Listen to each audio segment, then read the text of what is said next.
So science recently has come up with the concept of the epigenetics.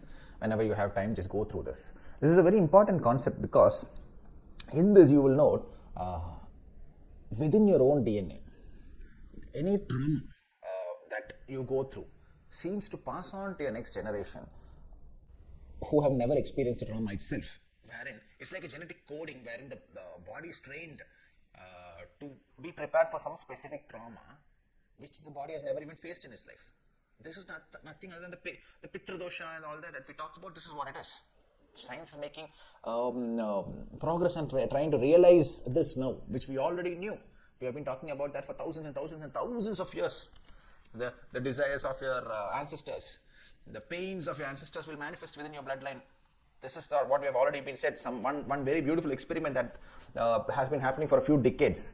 Again, the Vahana of Vinayaka only. So mice, there has been an experiment done with mice. So what has happened is they have sort of offered a beautiful lavender flower to the mice, and the mice had shown very positive brain signals wherein it is enjoying the smell of the flower. However, what they started doing is whenever the flower was offered, which the mice was actually enjoying, they gave a mild electric shock to the mice. Of course, poor mice, what karma it would have done to become a lab rat, who knows. But however, some karma, it is born like that. Anyway, so every time the flower is offered, the mice enjoys the smell and it becomes positive and happy. The signals within its brain are signaling that. However, they also give it a small electric shock. So what happens is, this beautiful smell, now the mice begins to associate with pain.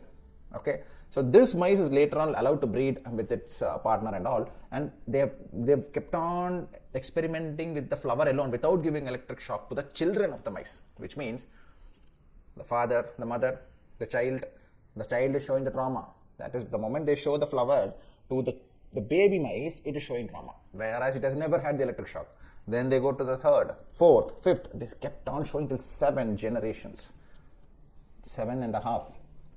What is 7.5? What is the link with 7.5 with Shanishwara? Sit and read on this.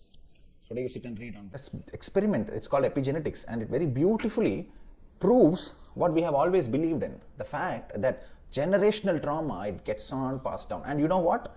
Even more interesting, generational trauma, apparently, science has proved now that it gets transferred to the male who holds the seed. So, whereas the women are not affected.